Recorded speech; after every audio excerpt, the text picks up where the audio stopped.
Good morning, everyone. Welcome to the March 18th, 2025 General Government Committee meeting. This is a special meeting on a different date than we typically hold it, but the time is 8 a.m. We're going to go ahead and get into it because we have a super packed agenda. So first, we have roll call. I'm joined by Councilmember Leetta Dahlhoff. I think we're expecting Councilmember Joan Cathy to join us shortly as well. But we do have quorum, so we can go ahead and proceed. So our first item is approval of the minutes from the January 8th and February 18th General Government Committee meetings. Is there a motion to approve the minutes? So moved.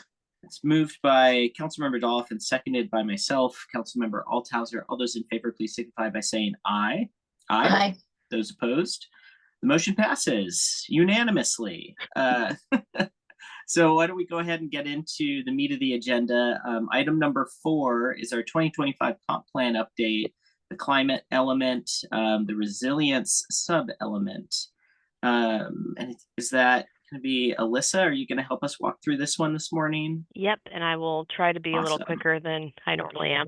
So, and no lasagna this time, I promise. Good morning. Yep, we're talking about the second half of the climate change draft element, the resilience sub-element, which is a specific requirement by Department of Commerce and HB 1181.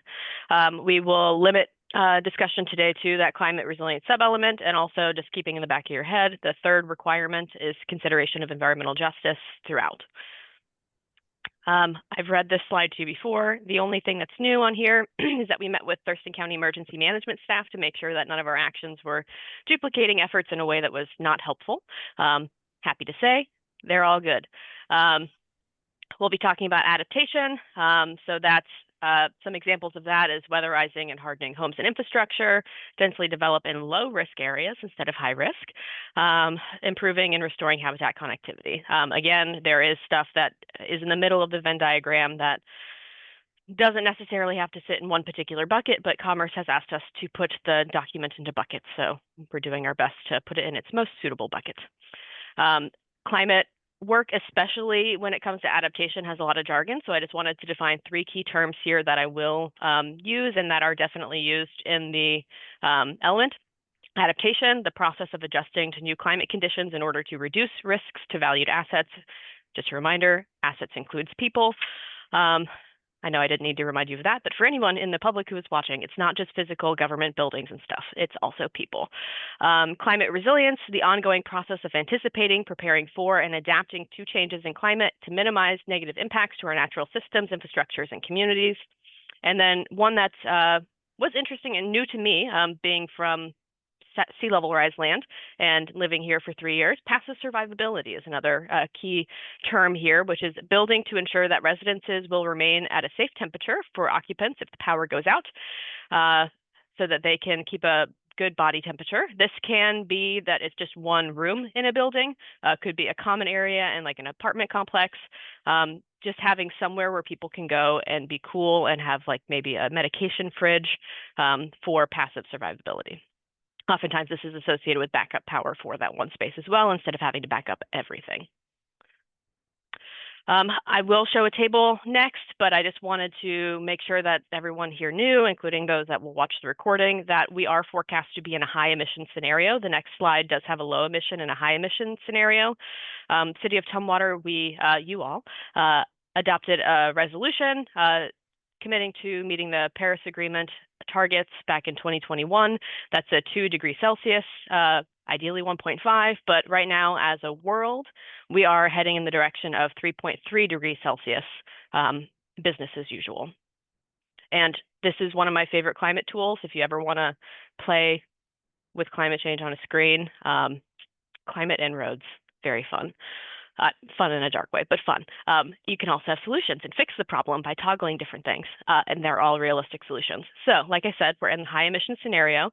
So what that means for Tumwater is the average temperature in June to August will have is estimated to have a 9.5 degree increase. We will have 58.2 more days of feeling like 90 degrees. That's with humidity. Annual precipitation forecasted to increase by 5.1%. Fire danger days, 10 days increased by 2040. Sea level rise, 2.67 foot increase, but that's mostly only going to impact historical park. Lots of different hazards and scenarios in which this is the best estimate of those impacts to our community. For those that don't like tables and like maps, this is also from Climate En-ROADS. So you can see us here in these three maps. One is extreme heat days in the same window, 31 to 90, but we have more exact data in the table. Prolonged drought, 11 to 33% annual likelihood of a 12+ month drought. Change in wildfire days, again, we said about 10, 7 to 13. So just for the different learners here, maps versus table. So into the meat, because I know that we have limited time. Same questions from last time, goal by goal. We have more goals in the resilience subelement because we've done less significant work as a community to prepare for climate change resilience. So we have emergency management plan, which is very helpful for this. We have our hazard mitigation plan, which is also very helpful for this, but there's some hazards that aren't necessarily included and some different approaches that we're taking to incorporate environmental justice and equity throughout. So same questions that I had before, I'll ask per each goal if you all have any feedback. For the sake of time, I won't read the questions, but any feedback that you might have on goal CL-9 is welcome, and I'm ready to write it down. Alyssa, I don't have them memorized. So I was like, can you tell us the page number in the packet? Yep, and I can even share the packet instead. So I had a feeling because it's a large document. So I will share the draft itself. So page 33, from the website. What number of the packet, I'm not sure, but if you Control F, CL9, you'll definitely find it. This is ensure that buildings and energy infrastructure can accommodate renewable energy opportunities, keep the community safe, and can withstand and recover from extreme weather and natural hazards worsened by climate change.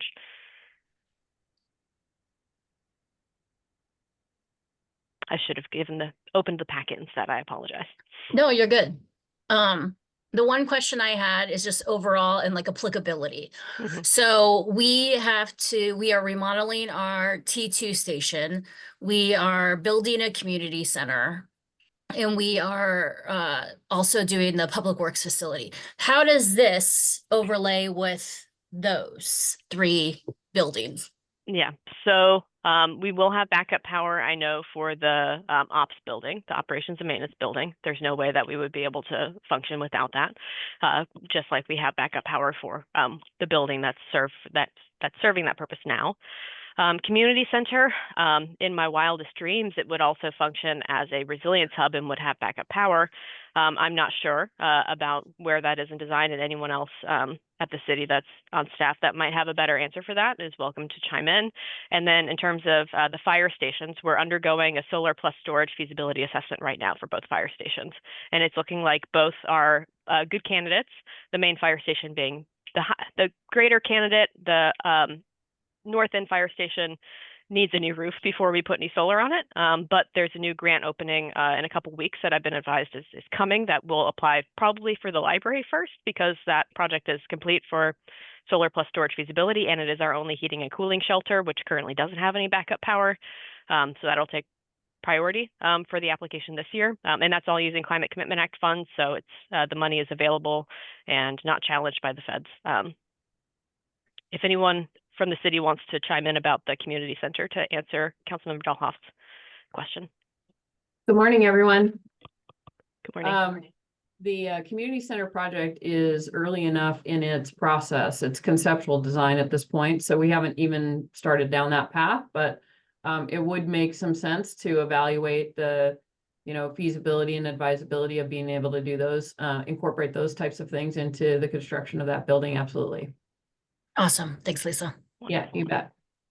So just to make sure I understand like the concept of a resilience hub or center, it's essentially like if climate is creating conditions that are hazardous for the general public, then that can be sort of a refuge. of sorts. So like if we have one of our cold weather hazardous events, there can be like warming services, or vice versa.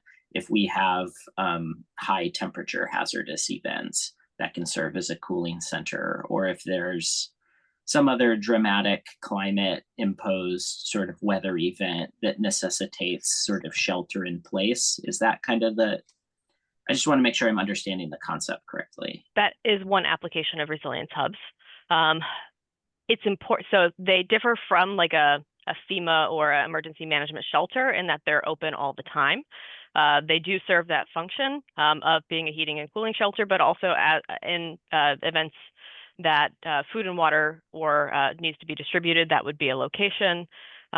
People can charge their phones or their cars. They have backup power. Generally, there's reasons why people would want to go there on a regular basis.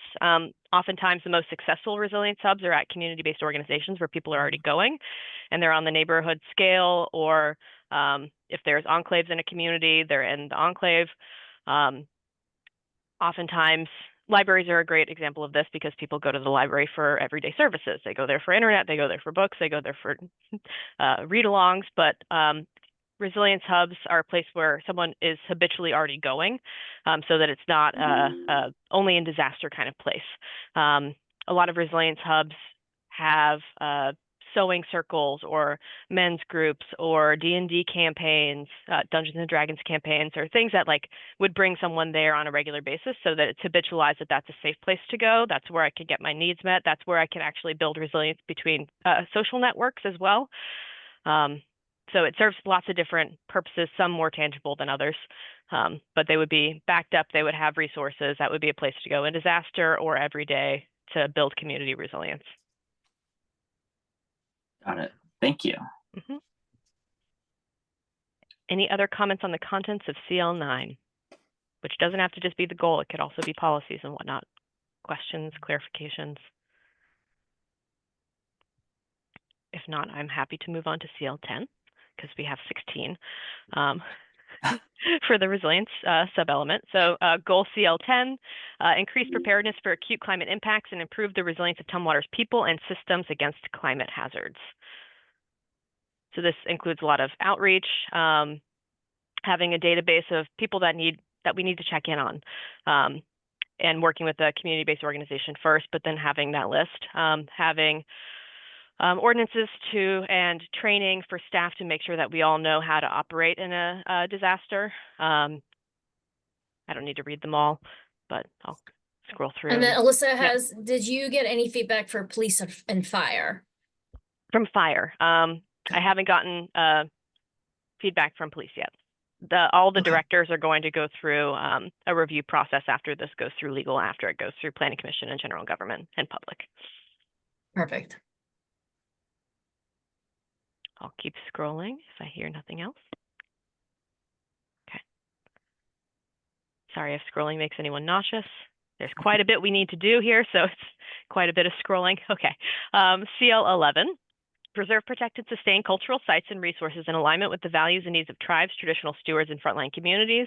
And I can tell you right now that we have some specific edits that are not yet in this version that we've received comments from the Squaxin Island tribe about, mostly related to sharing that they have access to forage for culturally important foodstuffs and resource crops. Alyssa, do we have an inventory of places and spaces that have a connection to our tribes? Not that I'm aware of, but Lisa, if you are aware of any, please chime in. That's probably room for some relationship building. Right, because I'm just thinking, Alyssa and Lisa, like preserve, protect, and sustain the sites, but we don't have an inventory of the sites. Yeah, I think that's kind of it's kind of tricky, right? It's just like a historic register and cultural sites in particular. There's a reason to identify them in order to preserve them. There's also a reason to not identify them to preserve them. Preservation in two different ways in that context. I think we have right at the moment we have really good working relationships with Squaxin Island tribe, with the Nisqually tribe, as well as the Chehalis tribe. So we would, I would anticipate that we would work directly with them to incorporate some sort of an inventory that is satisfactory to, you know, their perspective, and be respectful of that in our relationships with them. Perfect. We could do something, I'm thinking like our public utilities, right? We don't specifically identify them, but it's like areas. So, okay. Yeah. And we can add that as an action in here with the earlier timeline for us to begin work on that. I know that the tribes have those themselves. Whether or not they've shared them with us is Right. yeah. Any other feedback on CL11? Which is one of our shorter sections. Okay, I'll move on to CL12. We're almost there. With climate growth and environmental changes in mind, identify and elevate the protection of key habitats, ecosystem services, and wildlife corridors. This has a lot of stuff that ties to the urban forestry management plan. We had a lot of feedback from the CPAT on this.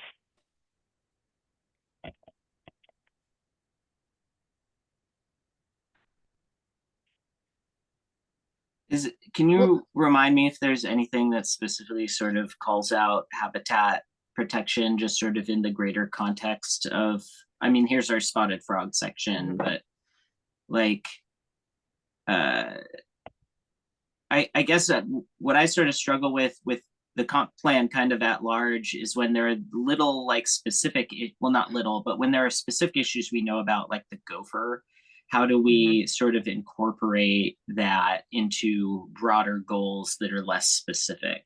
Like that's a case example of making sure that we do right by endangered species within our boundaries. But I don't know if we get specific enough to be like, yeah, we really want to get the habitat conservation plan done within the span of the comp plan. But yeah. There aren't specific, except for when we call out the Oregon spotted frog here, and that's just because there could be a conflict in the way that this is worded, that sometimes salmon conservation can be in conflict with Oregon spotted frog. They need different habitats, but one often gets a lot more attention.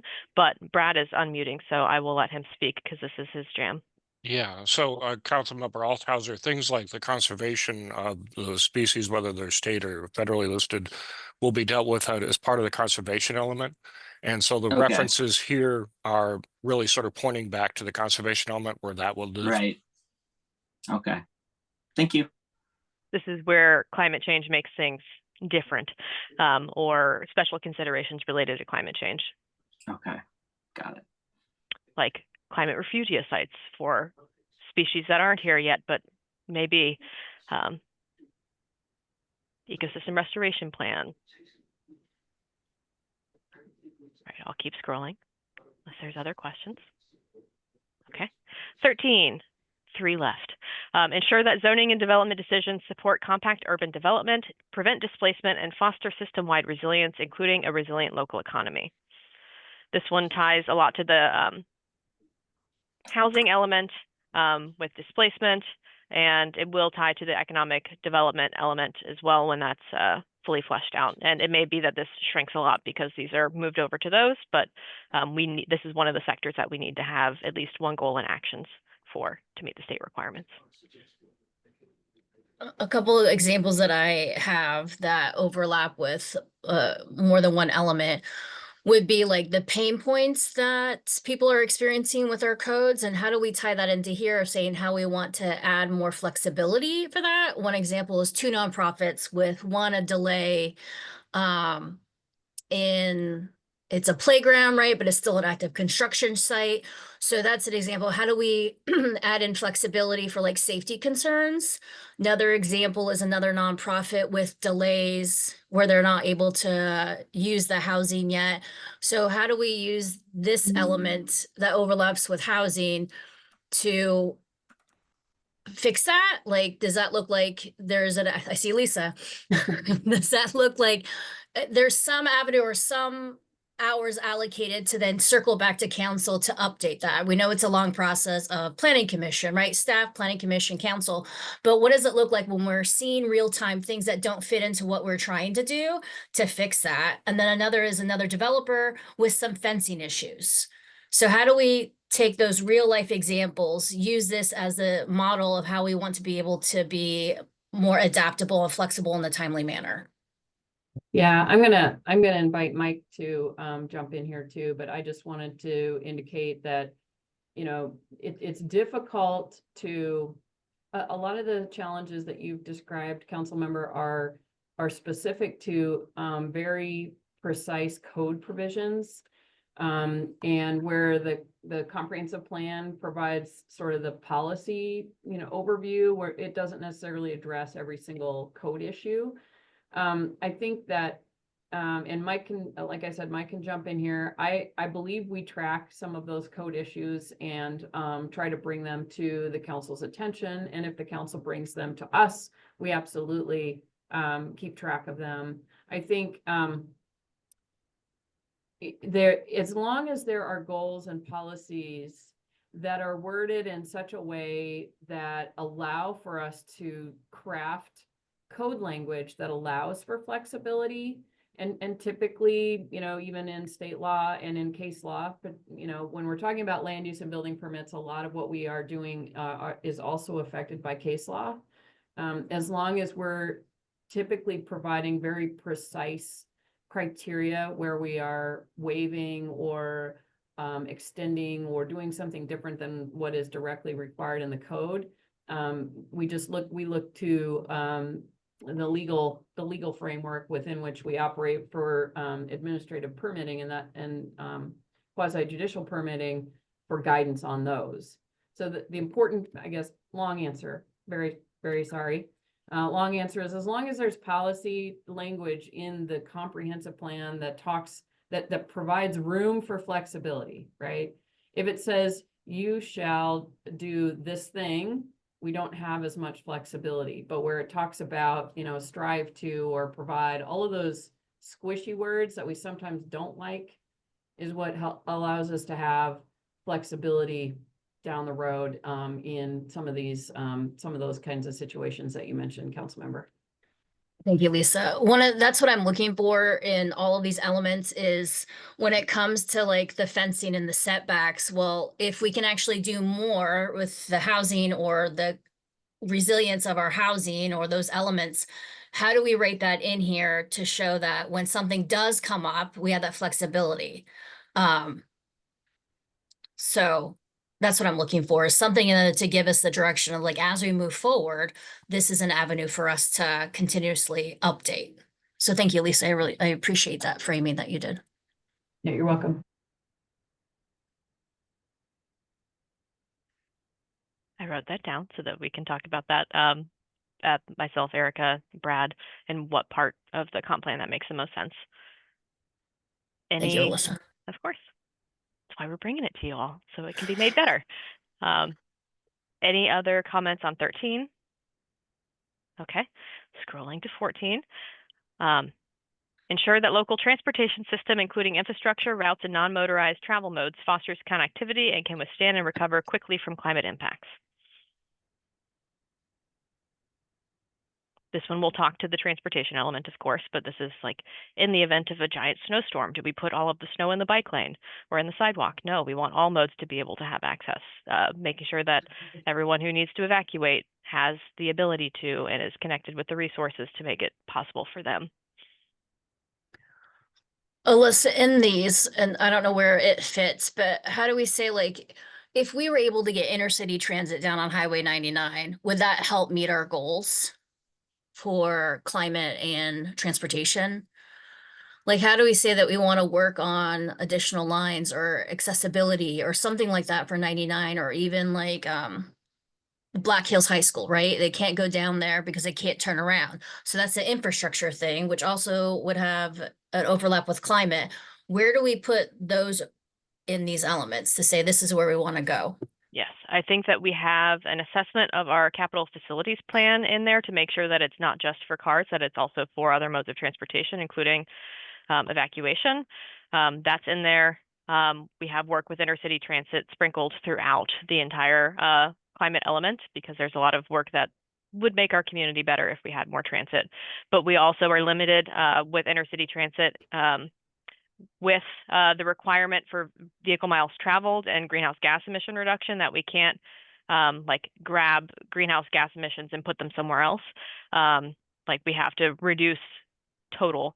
So if it's going to increase emissions by having transit in a place that doesn't make sense for intercity transit to go because of the lack of density, for instance, like that's something that we need to navigate and talk with them about and make sure that we're Right. not creating another problem. However, I live in the southern part of Tumwater, and I would love more intercity transit as well. Right, just that if we know there's some infrastructure challenges, we have to address that first before we can even get intercity transit down there. So how do we fit that in to say, hey, we also, when there are opportunities coming up with, I know there's a lot of housing going over there, right on the other side of Marisat. So how, when that's coming in, how do we work and go, hey, could we also change this, right? Yep, It's like and that a- would be very much in the CFP, the capital facilities plan, of like, what are our highest priority projects? Is one of them that's a lower priority, creating an obstacle for getting more transit somewhere. If now that Right. we're thinking about transit instead of only personal vehicles, where does that go in the priority list? Right. All right, we have 2 left, unless there are any other comments on 14. Okay, and I realize I've taken up almost half of the time of this, and I apologize for that. Protect and improve water quality and availability, our shortest goal. Short and sweet. A lot of doing more drought-related stuff. We heard a lot from community in the open house about them hating how their HOA makes them have a green lawn, and so wherever we can insert ourselves there. All right, and our last goal, which ties into another agenda item, and it may be the next one, I'm not sure. Expand local food justice to address climate impacts and increase access to nourishing, affordable, culturally appropriate, and climate-friendly foods while expanding the local use of composting.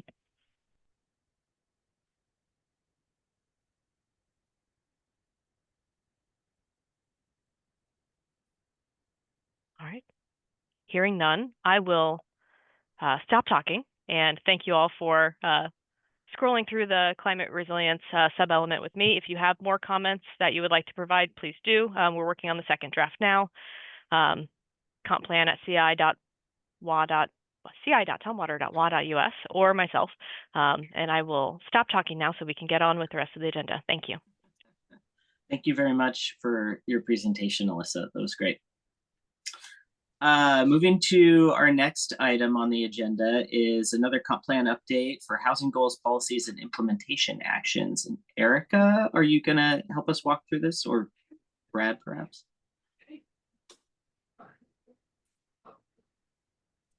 Hello.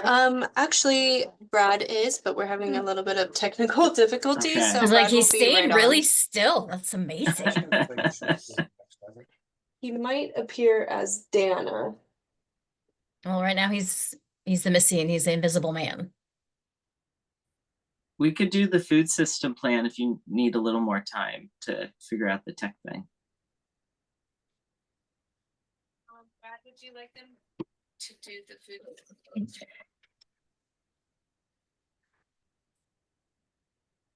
There's Brad.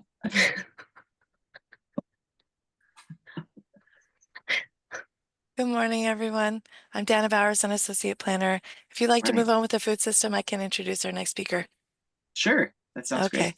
wonderful. So we have been at the council's request working on a food systems plan to address some of the food issues that we've been having in our community and see how we can address them. I guess it's a study. So Rebecca's been working with, so we have a contractor named Rebecca Potasnik. She's here today to present. And I think you've heard from her before. There's no action required today. We just wanted to provide an update, and I'll let her continue. Thank you, Rebecca. Yeah. Good morning. Good morning. Morning. I did prepare a little bit of a PowerPoint to accompany this, and I'm going to see if I am able to do that. One second. Last time I met with you, I'm sorry, I'm having my own, not exactly technical difficulties, but just being slow here. Last time I met with you, I had just gotten started with I'm sorry. Never Um, apologize for technology challenges. Okay, I'm going to, but I don't understand there. Okay, I'm going to share my screen. Here we go. Can you see that? Perfect. Great. Okay, so last time I met with you, I had just gotten started and was identifying my subject matter experts that I was going to use as the community engagement to inform this food system plan. So since that time that I met with you, I have gone ahead and I've met with loads of people. And now I'm trying to advance. There we go. So I did interviews and I did some surveys. So the interviews were with, I had 25 interview sessions with a total of 32 people. So 3 interview sessions had multiple people involved. I also had lunch at the Old Town Center with the seniors. I didn't count them in this count of people that I interviewed. Those were casual conversations with people over lunch. Then I also sent out a survey. Dana helped me with that to send it out through a City of Tumwater address. Invited a very targeted group of people. So it wasn't a broad survey, but again, identifying these subject matter experts that I just didn't have time to sit down and talk with everyone. Sent out the survey to 56 people and I got 25 responses, which I was really pleased about because this survey was really more open-ended questions, inviting more sort of like essay type answers. So I knew for anyone to answer that survey, they'd really have to be engaged with the material. So I was pleased that 25 people answered the surveys.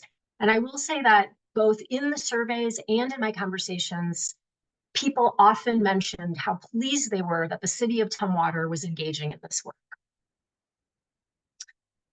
This is me trying to give you a glimpse of the breadth of the types of people I talk to. And one thing that I'll say that's a little tricky is there's plenty of people that wear multiple hats. So for instance, if I talked to someone who was on the board of the Thurston Conservation District, who also happens to be a farmer, you know, how to categorize them. In this slide that you're looking at, I only categorize people wearing one hat.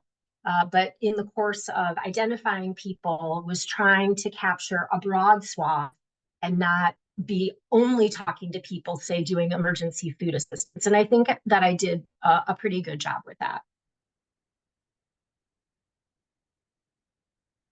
So initial themes and observations, I'm at the point where I've been combing through all these interviews and surveys and trying to, right now for you at this meeting, just give you some high level observations. So obviously, as you know, the food system is very complex. It's not confined to the city limits. And so, you know, even with talking to the subject matter experts, I didn't confine that to people that just work or live in the City of Tumwater. I did expand that to Thurston County. And then there were some folks that I talked to that work on larger levels, for instance, the Washington State Department of Agriculture. I also frequently heard how issues about the food system are impacted by other systems, such as people talking about access, so transportation systems, and also things about the high cost of housing impacting their ability to buy food. I heard from food assistance providers that they're seeing a big increase in services. I've heard repeatedly the need for regional collaboration. And I will say that if you go to the senior center and ask what they like being served up, meatloaf is by far the most popular dish served. Challenges, and so again, some of those things I just mentioned to you, rising food costs. When I spoke with the director of nutrition services for the Tumwater School District, he said he'd seen a 30% rise in the cost of food. People have mentioned insufficient infrastructure for cold storage, which also bleeds into folks that are doing things like food rescue and keeping things out of the food waste stream. Particularly in some conversations that I had recently, there were some unknowns about potential federal budget cuts. and how that was going to impact the emergency food assistance. Farmers, and I realize that the city of Tumwater does not necessarily have large farms within the city of Tumwater, but when we look at a more regional scale in Thurston County, new farmers having access to land is a huge barrier. I've heard about a lack of thinking about emergency preparedness in a regional way and things that might come up because of climate change or other things like a pandemic. And there have been some food rescue and composting initiatives in the past that have had more energy, and there's a bit of a lag on those initiatives. Opportunities. People spoke about all the benefits, about climate benefits, health benefits, economic benefits, about investing in our local food system. Several people brought up the potential for public purchasing policies, institutional purchasing policies. There already exists a very big range of local food initiatives. And what I heard is that there can be a lack of education about those. Community gardens and urban agriculture are an area that could get further developed in the city of Tumwater, as is coordination among the food assistance providers, because there's folks outside of the Thurston County Food Bank that are offering food assistance, and there's a bit of a lack of coordination among their efforts. And then we do have 2 local food hubs in the area, which people spoke about how great that is and the opportunities that's providing. And then I wanted to just give you these few quotes that came from the surveys, and I have specifically left people's names off of these quotes because I've let folks know that before I actually did quotes in anything written, like the final report, I would run them by them. So these are a little bit anonymous right now, but I thought you might want to read some of the things that I was hearing. The quote did not relate necessarily to the picture, like this quote did not come from someone that works at Grub. So this one about education, I'm not going to read them out loud. I'll let you read them. And about local purchasing.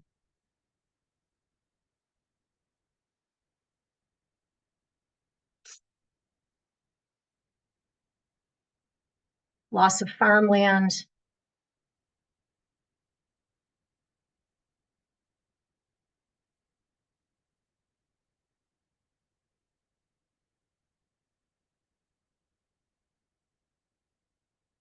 And so my next steps will be finalizing, writing up everything I heard from these subject matter experts, as well as literature reviews that I've been doing, and providing historical context for where we see the state of the food system at this time.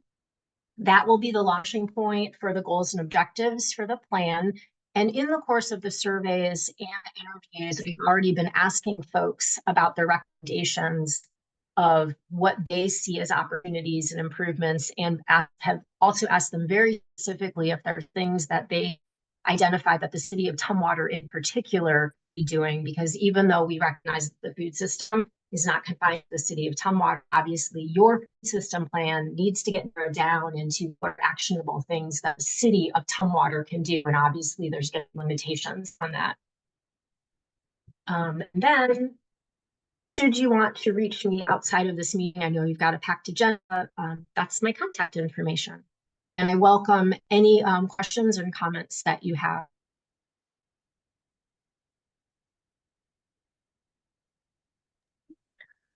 I have a Thank you. question. Go ahead. Rebecca, it's really quick. So when you're going to be presenting this to the city, and thank you. Number one, I dig all the local photos. I appreciate that. And Alyssa didn't have lasagna, but you had those cinnamon rolls. So thank you. I'm wondering if when you present it, could you think about not a hierarchy or a priority, but like high, medium, low, like the impact and the effort to help council frame it, right? Would be appreciated. Yep. Great.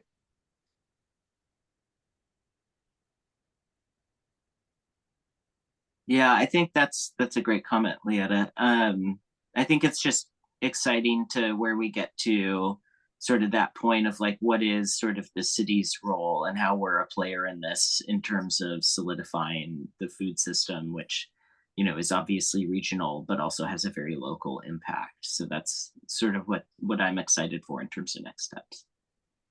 Great. I mean, it's timely, right? Because the school district is having to potentially cut the fresh program during the school year. So what would that look like to support that in a new capacity? And having your information could help us direct that effort and the applicability and how realistic it is to keep that going. Yeah, I did speak my interview. So I did speak with the teacher of the Fresh Farm, Kristen Maring, and we had that conversation actually just about a week after she had learned that the program had been cut. So yeah, I hope that, because I feel like this final plan might not be finished until late June. And it sounds like currently what she learned is the program funding is cut as of July. So whatever I can get to you ahead of time, even if it's not finalized, I will try to get that in your hands. Perfect. Thanks, Rebecca. Mm-hmm. Okay, great. Thank you again for the update.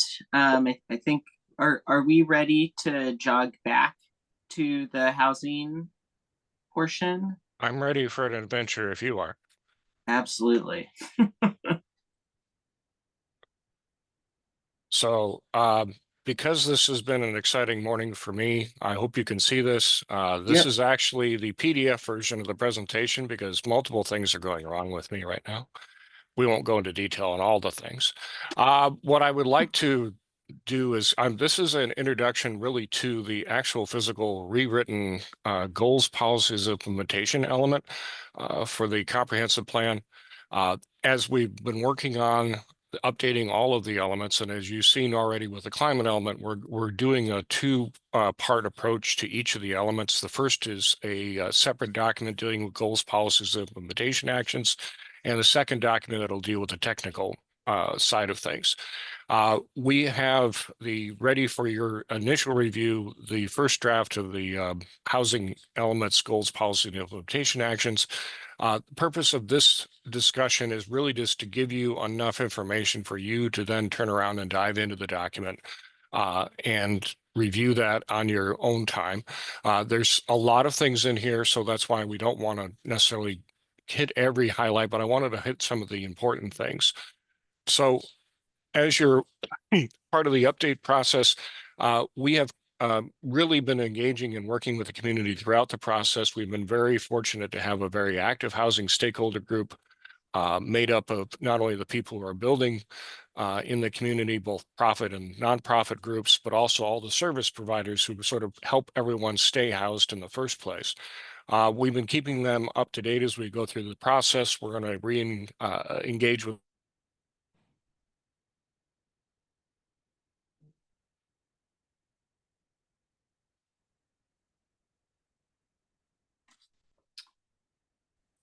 Did everyone else, did I freeze? Or No, he froze. oh, okay. I mean, I can imagine what he's saying right now. Yeah. I'm sure it was very good. It was fantastic. Oh, I'd there like we to go. assure you. In fact, we're just going to go without the presentation and go from there. And I am Dana Bowers. I'm very fortunate to be that person. So the document that I gave you again is for your review. We are in the process right now of working on the technical element. We're setting ourselves up for review internally for the whole document over the next couple months, with the intent of having this come back to you and the Planning Commission at the end of May or in June. But I think this particular element is ready for you to take a good look at. So I think in advance of our meeting in June, if you have the opportunity, I know Michael has lots of extra time between meetings that he can do that with. But this would be a good opportunity to sort of delve into that. The document is, if you remember the Housing Action Plan, we really took the Housing Action Plan and brought it over entirely into the housing element. It didn't make a lot of sense to have multiple documents dealing with the same issue. If we could do this, put it all together, and then most importantly, update everything and also update all the implementation actions. So you'll notice some similarities in there. Each of the goals, policies, and actions have an associated type of issue that they're dealing with. So say, for example, if something or a policy or whatever deals with affordability, we call that out. If that deals with helping folks stay housed, that's called out. If it helps with seniors, keeping them in the house and so forth, that's called out. We've also brought over the idea that we're really sort of tracking sort of level of ease of implementation is one measure that we looked at. So we've tried to really focus on, is this going to be a fairly easy one, or is this going to require a bit of effort, either in terms of programming, in terms of time, in terms of resources, that kind of thing. So I think that covers pretty much the extent of the plan. I was going to go over the goals, but essentially the goals are build more housing, keep the housing that we have going, look for opportunities to establish some sort of permanent funding for affordable housing. And by affordable housing, I mean housing for those people in the community under 80% area median income. That is by far the biggest need and the biggest hole, I think, that we have right now in terms of addressing the needs of the residents of Tumwater. As you'll see when we bring forward the technical information, we have a sizable community in Tumwater that aren't making more than 100% AMI, that are definitely dealing with issues of affordability and how to maintain the housing that they do have. So I think that just reinforces the points in the document that you have. Any questions on what you've been able to look at, either in the staff report or in the element? I had a couple questions. Go ahead. One is, this is a comment. Could you do a Control F and change citizen? I saw citizen in there. Yeah, And if we I just do a understand. Yeah, our intent is really to be resident and others in community. So if you see citizen as that's that's something obviously we've been looking at replacing. Perfect. And then the other one is, I heard from someone who had proposed like 3 or 4 like infill projects, but because of our codes of buffers and sidewalks and all that kind of stuff, that it didn't work out. So where do we in this comprehensive plan allow for like infilling so that density, when it doesn't fit with other areas of Tumwater? Does that make sense? Like, how do we, Yeah. can we call out, carve out, adapt infill projects, density projects to have maybe not like the 5 feet, maybe it's 3, maybe it's 2, or smaller yards? Like, what does that look like? And how can we identify those projects instead of the sprawl, if we have projects that actually would provide density, but they can't happen because of the restrictedness of our codes? Yeah, I think that really brings, there's a few parts to that. And one is setting us up as part of the comp plan update to allow us a little more flexibility in the code, in the sense of saying, this is the direction we want the code amendments to go in. Now, there are multiple parts to that particular thing that you brought up, ranging from things that are very much shall things in the zoning code, building height, lot coverage, those kinds of things. Then there are the things that deal with more general flexibility issues dealing with development guidelines. How big of a sidewalk is, how do we make the connection? There's also the design guideline part where there's a lot more flexibility built into the process to deal with those kinds of things. I think all of those things are appropriate issues to be discussing as part of the comprehensive plan, to build in the language to allow us to make those kinds of changes. I think also it's very important that we have a discussion at the comprehensive plan level of, if we have a goal of ensuring that we can get people from their house to a transit or to, there's walkability. How do we achieve that if there are particular projects that we don't necessarily want to have pay or deal with those issues? And I think we need to figure out on the from our side of things, what point is the city resources going to be committed to fill those gaps when we don't necessarily want to burden a particular project with it that's providing another public good in terms of, say, affordable housing. So I think that's a good discussion topic for this process. Thanks, Brett. That's one of the things I've been talking to Lisa in our updates regarding how do we track all this? How are you behind the scenes tracking all of that? And then the applicability of how we fit that into coming to council. So when we see these pain points or these hiccups that don't align with what we're saying, right? How do we track that, right? So one project has been delayed 2 years. Another project I heard about is 3 years for whatever reason, right? Mhm. But how do we circle back with that so we don't have that continuing to happen of multi-year delays when we could, right? So how do we juggle all of that to get to be able to meet these objectives?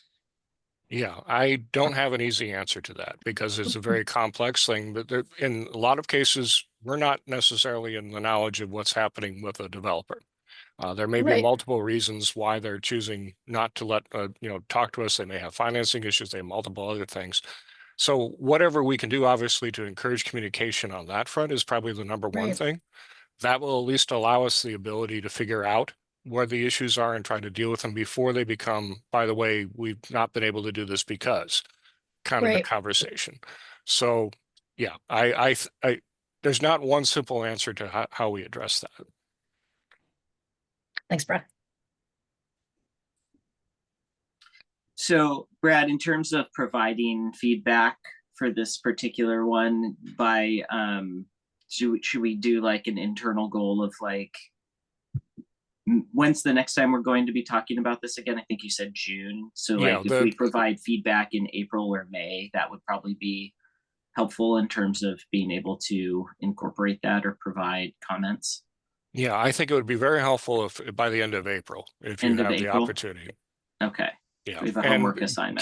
keeping in mind that you'll have multiple chances at this. This isn't the Yeah. one time to Right. comment. This is sort of setting us up to finish the process of going through the individual goals in June. Then you'll have an opportunity when we deal with the full ordinance with everything tied together.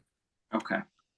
How do we want to do it this round? Do we want, like, do you want us to track changes? Do we each take a turn so it's one document? No, I track changes individually is fine. Is We can Is there work a with way that. we can get that document sent to us or some link or? Yep. Perfect. I'll go ahead and do that after the meeting. Perfect. Great. Awesome. Any other questions, Leota? Okay. No, I'm good. All right. Well, we have 2 action items left. One, I think, Brad, you're gonna help us with the MFTE for Yorkshire. Is that right? Mhm. Okay. Yes. Yeah, so we have received an application for the Yorkshire apartment projects for the 12-year multifamily tax exemption.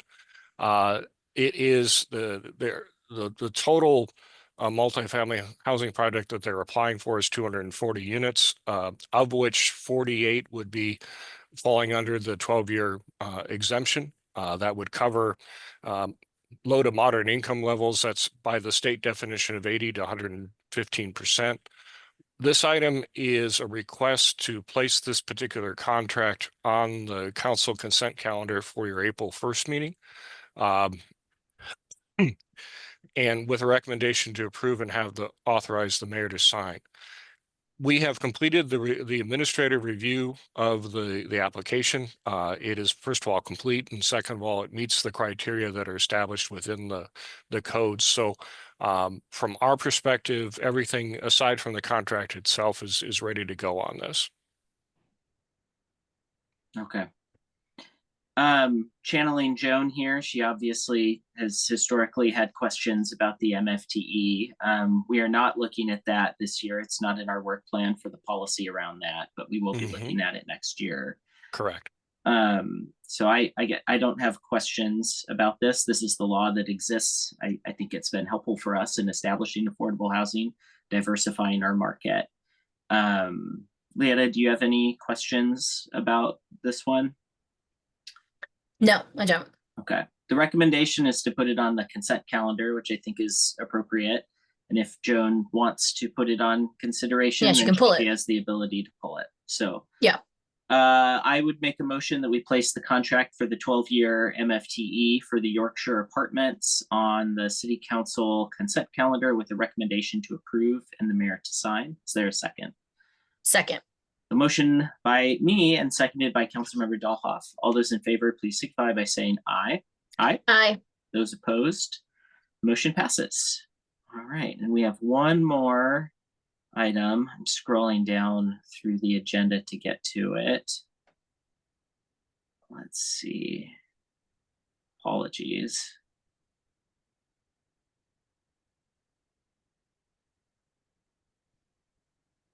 The staff, I don't know if you have the agenda pulled up. I'm still scrolling. I'm at page 208, so I'm going to get there. It's 218 if you. Okay.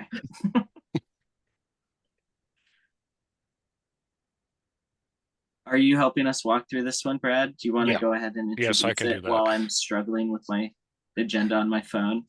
So Okay. this particular item is a service provider with the Thurston Regional Planning Council for transportation modeling for the update for the transportation plan as part of the larger comprehensive plan update. The request is that you place the service provider agreement on the consent calendar for tonight's meeting. This is a short order because it's a very time sensitive issue for us to try to turn everything around and meet state funding deadlines in the end of June. So we apologize for the excitement with this particular one. This is a fairly straightforward one. I believe the contract itself is for about $10,000. It is from general funds. Actually, the total funds is $10,757. Really, it is developing a model that we will be able to use to incorporate the projects that we believe we're going to need to have for the next 20 years. And also run our preferred land use scenario that the TRPC had already worked on earlier this year. So I think it's a fairly straightforward request. Yeah. I don't have any questions about this one. Obviously, had we not had a special meeting today, we would have discussed this at our meeting last week, and there would have been more time between that meeting and the consent calendar, the meeting tonight. I also think in the future, if there are ones that are high dollar amounts, that we probably need to build in more time. But this is a pretty straightforward one with low levels of funding, so I'm comfortable putting it on the consent calendar tonight. Councilmember Dahlhoff, I don't know if you have a shared or different perspective about that. I agree with you. I move to place the service provider agreement with the Thurston Regional Planning Council for transportation modeling on the March 18, 2025 City Council consent calendar with a recommendation to approve and authorize the mayor to sign. A motion by Councilmember Dahlhoff and seconded by myself. All those in favor, please signify by saying aye. Aye. Aye. Those opposed? And the motion passes. All right, we managed to get through it. I don't think there's anything else on the agenda. So with that, I believe we are adjourned. Thanks, everyone. See you soon.